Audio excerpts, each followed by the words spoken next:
Hello and welcome to CareerWise, the place where we explore and discuss the issues that matter to the teaching profession. On today's show, we take a look at the Gifted and Talented programme and head for Essex, where one coordinator, Ken Lewis, is taking his pupils into another world. It genuinely is the best school event I've ever been involved in myself.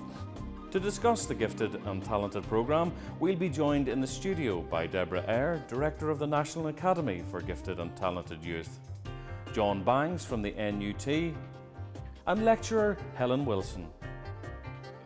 Then, to look at the programme at primary level, we'll visit St Bartholomew School in Brighton. Questioning is a really big thing, Gifted and Talented, making children think. What would happen if gravity was turned off for 5 minutes a day?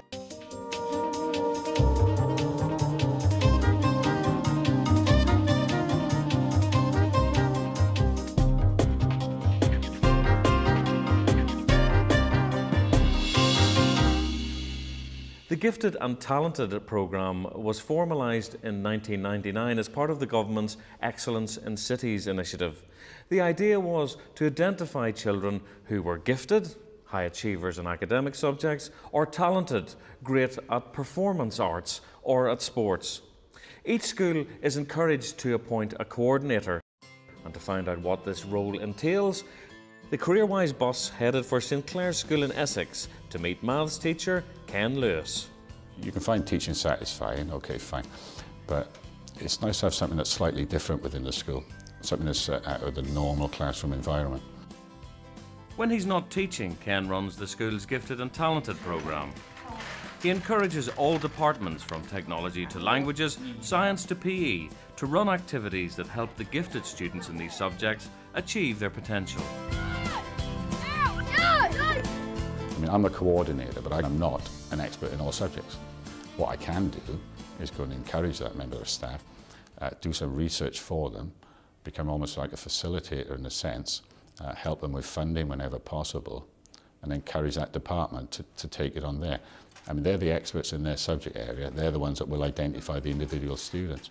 The Gifted and Talented programme began in the school as part of its inclusion policy. 3, 4, 5, 6, 7. We have special programmes for hearing impaired children and visually impaired children where they're additionally supported. We have programmes for children who've got general learning difficulties. But just like those children, the children at the very able end, they too need extra support and challenge. These are students that have been identified within the technology department. That one will do better because it can turn without the wheels flying. One of the key things was the fact that they'd been showing interest within the subject. That's what the teacher in charge wanted.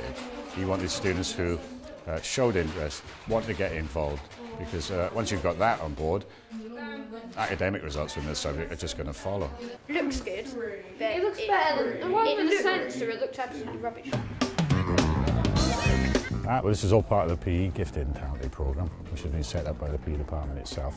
A number of the students who are regarded as gifted and talented in sport for a variety of different sports. We've got football, rugby, dance choreography going on as well. 1, 2, left, right, left, hold 5, 6, 7, 8. The whole point of this now is the fact that we're taking her with her talents and giving her the opportunity to pass those skills on to other students. But it's the student herself who's actually designing this programme, putting it together and actually implementing it with the other students, which I think is absolutely brilliant.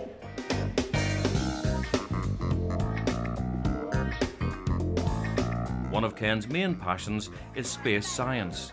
It's something he encourages the gifted maths and science children to take an interest in. How do we rate the success then of their mission? The fact is, if that astronaut survives when it falls down, and the astronaut is not dead in cracks, then it is successful. This is the astronaut. That is our astronaut. Okay. Ken has coordinated trips to New York and Europe for the gifted students. But the highlight of the year is when he takes his highest achievers in maths and science on a trip to Space Camp in Alabama. The trip started 3 years ago and has become a regular part of the school calendar. It genuinely is the best school event I've ever been involved in myself. What was your number one? Number one memory, straight off the top of your head. What was it? The mission. The mission? What were you doing in the mission? I was a pilot. What was the Canada arm like? Got some injuries. Yeah, what were the injuries that happened to you? I broke my back. Yes. Got decompression sickness. Right. And broke my leg. So all in all, a fun-filled trip. Oh, yes. Yeah. I think they appreciate what's done for them, genuinely appreciate what's done for them. So, as I say, it becomes quite enjoyable then. For them it's something different, and for you as a teacher it's something different. It's out of your normal environment, it's out of your normal routine. I think that's needed in any job. Well, there's obviously a man who relishes his role working with gifted children. To discuss the pros and cons of the programme further, I'm joined now by Deborah Eyre, John Banks and Helen Wilson. How did it come about, this programme, Deborah? Firstly, because Ofsted data suggested it was a sort of problem for a lot of schools, and there were youngsters who were under-challenged and sometimes bored. In amongst that group, the ones who suffered most were the young people from traditionally disadvantaged backgrounds. So if they had talent and it wasn't being nurtured, they wouldn't win through.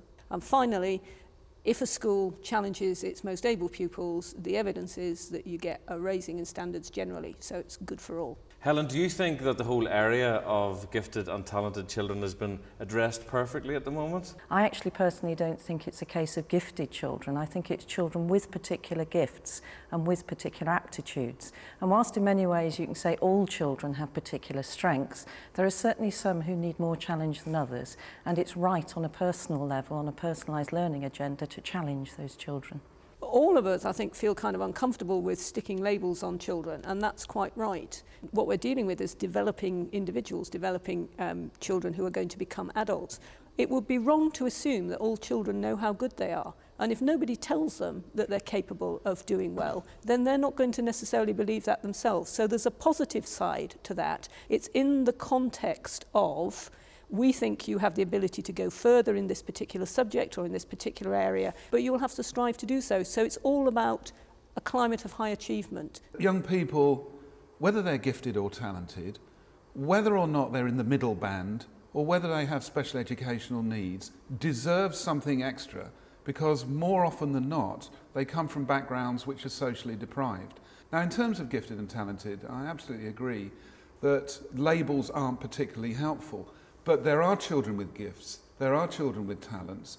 Where we're at now is a debate about how you track individual young people in terms of their emerging talents. You may be plateauing as a youngster for years and years, and then suddenly something actually, there's that lovely spark, you know, that An happens. Inspirational teacher, perhaps? Absolutely, Yeah. maybe a whole set of constellation of circumstances, including stuff that happens outside school as well. So, Deborah, it isn't the short straw then for a teacher to be the gifted and talented coordinator? Well, it kind of depends where you are. 51% of them have had no training. 24% of them nationally have 5 or more other responsibilities in their school. So that's a pretty tall order. Sounds like there's an awful lot to do, Deborah. What is going to happen in the immediate future? The gifted and talented coordinator role is going to be replaced by a leading teacher, and there will be a leading teacher in every secondary school and in every group of primary schools. Whereas the gifted and talented coordinator had a great emphasis on coordination across the school, the leading teacher will also play the role of the lead professional to try to develop and guide provision in the classroom, which is at the heart of provision for gifted and talented. But in terms of that particular role, Helen, do you think that the role has been well served by teachers who have been properly trained to undertake it? Yes, I think it's been a role that's developed well. I mean, there's been a national training programme for gifted and talented coordinators. I think the thing we can then stress is the in-class provision. You know, this really encouraging children's thinking, encouraging children being adventurous in their learning. And the role of the coordinator was to encourage and facilitate that throughout the school. Okay, Deborah, John, Helen, thanks very much indeed for joining us on CareerWise. Well, the Gifted and Talented programme doesn't just exist at secondary level. It offers primary school teachers a different set of challenges.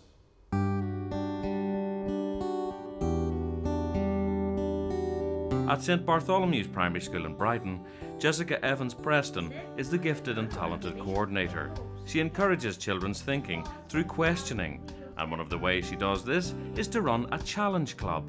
I love doing Challenge Club, and people say to me, why do you do a club on a Friday night? And I'm like, actually, I really enjoy it. You can come along if you want. And sometimes the teachers pop in and they just get bombarded with things like, what would happen if trees could walk, you know, and they're just like, oh, right, okay. What would happen if gravity was turned off for 5 minutes a day? What is gravity first? What is gravity? Daniel?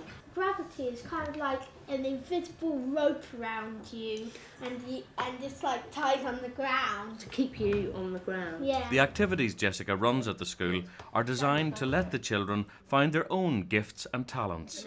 We create registers, so the register will have children who are gifted and talented in different areas. It was from the registers, which we created as a team, I then selected children who were more able overall and children who thought differently and enjoyed thinking. So then we bring them together on a Friday night and literally just talking to each other. You could have seatbelts sometimes strapped. So they'll be quick, put your seatbelt on. Yeah, when you feel like floating a bit, you can just put your seatbelt on. It's enjoying thinking for the sake of it and enjoying company of children who are like themselves. I also ran a staff meeting about questioning, because questioning is a really big thing, gifted and talented, making children think, helping children to go out there really, think out there, and therefore finding the children in the class who do think in a slightly quirky way and do think differently to other children, and often find classes quite hard to access because they're quite flat. In an effort to challenge his gifted children, Deputy Head Teacher Marcelo Starikov sets an open-ended starter question at the beginning of each day. If you could grant the world 5 wishes, what would they be? Joe? No wars. No wars. What a brilliant, brilliant wish. I hope that comes true one day. And those starters are particularly useful for the gifted and talented because they allow their interests and their knowledge, and because they're also open-ended, there's no limit to how far they can take them. Amber? Girls and boys to play football together. Girls and boys to play football together. Is that a wish for the world? What's particularly interesting and particularly special for us in primary schools is that we are able to offer the curriculum in a very open-ended way. I want you to come up to our concept line. Elson is a total ban on smoking. Regina is no ban at all. Where would you put yourself at the end of the discussion on our concept line? Jadu, come up and place yourself on our concept line, please. This is a total ban. Never ever another cigarette ever in the whole history of the world. So it's about discovering the gifts and talents in a child rather than waiting for them to show. Well, that's it for this episode of CareerWise. If any of the stories we have covered have tickled your fancy, you can find out more details by checking out our website. The address is www.teachers.tv. All that remains for me to do is to thank our guests for appearing on the programme today. Thank you for watching, and we'll see you next time.